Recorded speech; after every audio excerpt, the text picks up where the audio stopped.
meeting to order at 7:32. Please, are we all good here? Yes. Please join us for the pledge. I pledge allegiance to the flag of the United States of America and to the republic for which it stands, one nation under God, indivisible, with liberty and justice for all. Administrator, please call the roll. Chairman Cicconetti? Present. Trustee Hillier? Present. Trustee Haddock? Present. Fiscal Officer Patriot? Present. Okay, I need a motion to approve the minutes from the September 26, 2023 meeting. So moved. Second. All those in favor? Aye. Aye. Summary of the work session, please. During the work session, we had a lengthy discussion regarding the sanitary sewer backup issues with the county and possible assistance to residents. We have a new budget plan going in for 2024. There will be a town hall discussion regarding the levy that'll be on the ballot this Thursday at 6 o'clock here for information and feedback. And Fire Chief talked about his promotional testing, the lexical update, and some other in-house updates that they're taking care of. Service Director updated us and gave us some information regarding the road paving issues. Zoning Director gave us updates regarding the meetings this week and the riparian setback issues. Okay, thank you. Any old business from the floor? Okay, any new business from the floor? If you came to speak, we ask you come up to the Microphone. Oh, is it podium? lectern here and state your name and address for the record, please. Thank you. My name's Tom Rapini, and I live at 5947 Hopkins Road in Mentor. I'm here tonight, first of all, to thank you for your service to the community. I know the monetary rewards of your work as trustees probably do not match the responsibility and the level of sacrifice you need to do your job well. I commend you for your sacrifices. Mostly I'm here tonight to encourage you as government officials to reach beyond your duties as caretakers of the township and embrace a long-term visionary approach to your job. You have within your control the means to make infrastructure and energy investments on behalf of your constituents that could have profound long-term effects. One of the best long-term investments you can make is in renewable energy, specifically solar-generated electricity right now for your community's buildings, and ultimately solar-generated electricity for your future electric vehicle fleet. I'm a volunteer coordinator for the American Solar Energy Society's National Solar Tour in Northeast Ohio. I don't get paid for this, and I'm not here selling anything. I came here tonight with the hope of convincing you to share my lifelong passion for renewable energy and the environment and environmental and financial independence that it can bring us. I could testify to that with a description of my home's latest ground-mounted solar array that provides all the electricity you need for our lights, appliances, and even for our electric car. But there's an even a better example, more relevant example, less than a half mile to the west of here. On Heisley Road in Mentor, a company called Crestcore. You may have heard of it. Well, next time you drive down Heisley Road, I encourage you to drive into their parking lot and go around back to the back of the building. There you'll find a 400,000 watt solar array, almost the size of a football field, that generates almost 25% of the electricity used at that manufacturing facility. The driving force behind this solar array was the company's chief financial officer. Although he cares about the environment, to him it was the economics that made the most sense.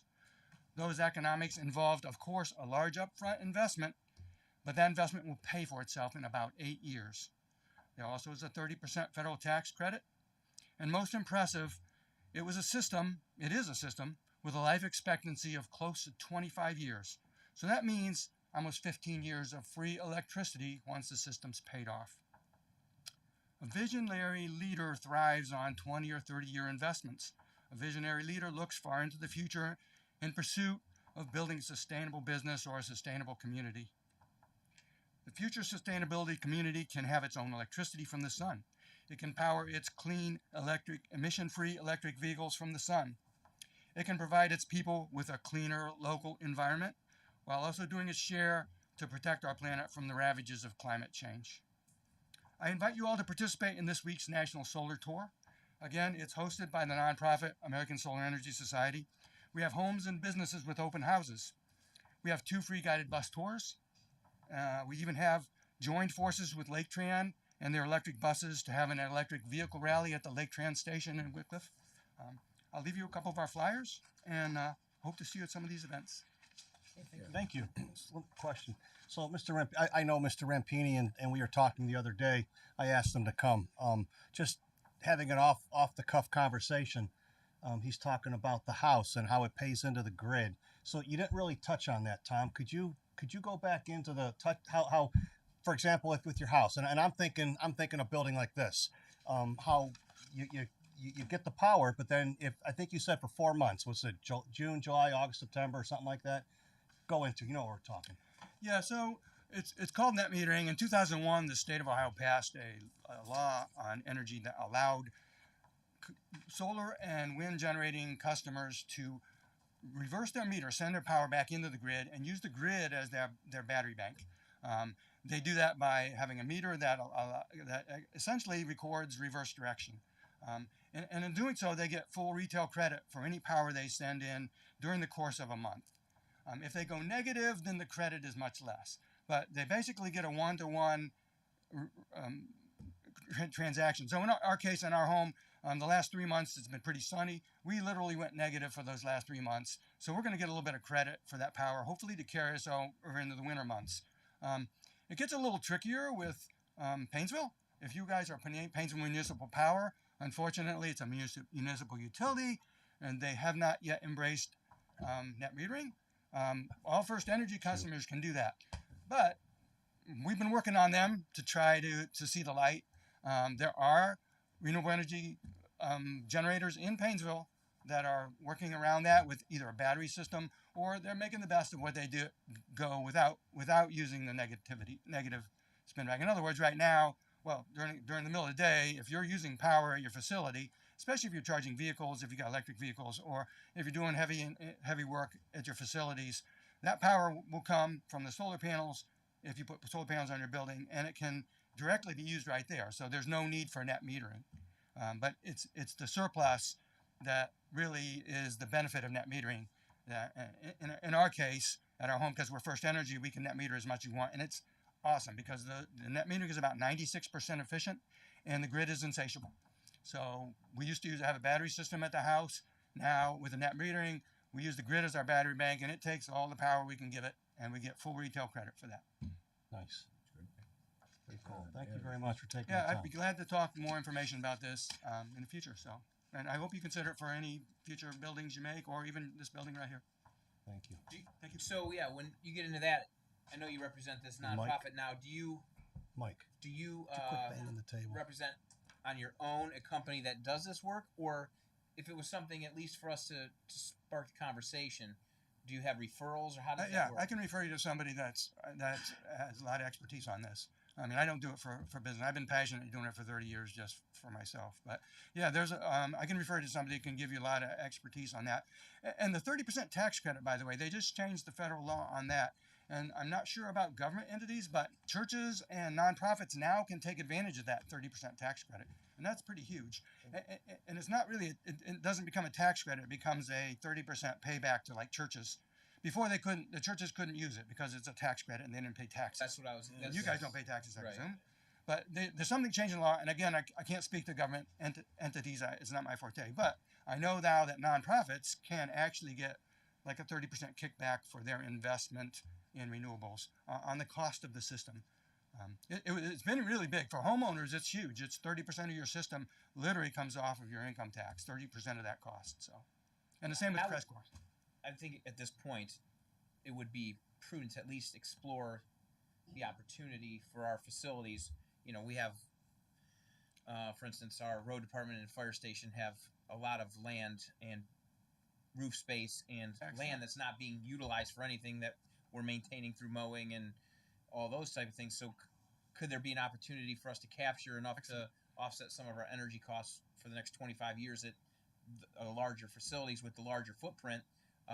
Vacant area, right, to fund some of that. So I don't know. Because we get the NOPEC grants, you get some money for that. Yeah, I mean, it would be something that I think if you could refer us to somebody at least to start this conversation, I can do that. so we can explore the opportunity to see if it fits and could be advantageous for the township. Thank you. That's it. And realize the next 10 years, the whole your fleet of vehicles may be mostly electric. I mean, that transition is not, coming but, fast. we hope not, but Well, everything's changing I really know. fast here. we're hoping So not. the but, pickup you trucks know, are here already. So Yeah. Yeah. So are businesses and residential property owners, are they sizing the systems to figure out what their minimum draw is and sizing it just to take that load, or is everybody going as large as they can and trying to do the net metering? Excellent question. You know, the economies of scale come by going as large as you can, but there's a ceiling. You cannot be a net generator. You can only make as much as you use for the course of a year. So you can calculate how much your company uses or your business or your offices here use for a year, and you can size your solar array to meet that in the course of a year, and that would give you the maximum economies of scale, because the larger the system. And basically that's what Crestcore did, although Crestcore only went for about 25% of their, it was a lot of expense to go 100%. But they have an 8-year payback on that system just by going 25% of their. The economies of scale was so large for that. So Tom, one of the things I noticed, some of the houses you see where they have them on the roof, and so you see a bunch of them. But I was just on something else with the township. We were walking through somebody's backyard, and they had 2 panels. I'm guessing probably 3 feet by 2 foot, side by side. And maybe that's what they did. They downsized, didn't do the whole 100%. But how big has technology changed where you need all these panels like on a roof, or can the smaller panels generate more? What do you know about that? So the thing that's tough to get through people's mind is that the cost of these panels has dropped dramatically. And so the efficiency of the panels has increased. So solar has the reputation of being an expensive energy source. Well, that's changed, but our mentality hasn't changed. I paid $3.50 a watt. That's a measure of the price for the panels when I put an array up in 2006. I just replaced those panels at 75 cents a watt, from $3.50 to 75 cents in the course of since 2006. So the size of the panels has got larger, but the efficiency has increased too, and that all plays into economies of scale manufacturing. And so the cost of the arrays has come down so much that it makes so much economic sense now to look at it as an upfront investment that's going to pay for itself in a matter of businesses is typically 8 years or less, and residents it's in the 10 to 12 years area for payback. In other words, you got all your money back for that system. Interesting. The new UH hospital out in Menor at 90 and 615, they've got a solar field. Cleveland Clinic, not UH, sorry. Oh, really? Wow. Yeah, I looked at an aerial photo to come here, and I don't want to get anybody in trouble, but there's a house 3 houses down here with solar panels on its roof. I saw it on the aerial, and I don't know what he's doing because the net metering laws in Painesville, he or she, whatever, but it's happening. We know of residents. In fact, on our solar tour on Saturday, there's a house in Painesville that we're going to stop by with the bus tour, and it is net metering. It's using batteries. It's in Painesville without the ability to net meter, but they cycle through their batteries. It's a little less efficient, about 80%, 70 to 80% efficient instead of 96%, but they cycle through the batteries to get them through the day. And ultimately, they're hoping that Painesville will allow them to net meter so they can just keep the batteries as backup. And that's another advantage of solar. You could have a battery backup system that help you guys stay alive when the grid goes down, and better than even diesel generators, because if the pumps don't work and you can't refill the generators, the sun's still going to come up. So, Very cool. Okay, thank you. hey, thank you guys. Thank you very much. Appreciate you taking the time. You're more So than if you could, I mean, does he have your email or anything, or no? Well, why don't you just give it directly? I've got his Okay, well, contact. there's but- cards in the lobby if you want to grab one. Email you? Yeah, you can email it to me. I'm Gabe. Yeah, Gabe? yeah. Okay. They're right on the shelf in the lobby. So, all right, thank you. Thank you. Okay. Sheriff's office not here. Service department. I have nothing. Nothing to add. Fire. Couple things. Okay. Thank you. Just want to advise the township that the fire department responded to 293 incidents for the month of September. 182 of those were EMS calls, and the remainder were service calls of different nature. Fire Prevention Week is approaching. It starts Sunday the 8th. If you go on the Township Fire Facebook page, you'll see a message every day about fire safety and fire messaging. Again, we'll be at the schools for assemblies during that week, passing out fire prevention and fire safety literature. The biggest thing that I want to impart is that we partner with the American Red Cross for the Operation Sound the Alarm Save a Life program, where every resident can get free smoke detectors installed by us if they just call 216-361-5535. That's the Red Cross hotline. They'll intake your information. They'll send us your application along with smoke detectors. We'll call you, schedule an appointment, and we'll come out and install them for you. And, Do you have something on your Facebook page on that? I do. Okay, so we can just share that link. I've already done that. Okay, you're a good man. It's on the Township Facebook page. It's on the Township website. It's front and center on the Township website. So it's very accessible. Again, it's 361-5535, 216. That's all I have.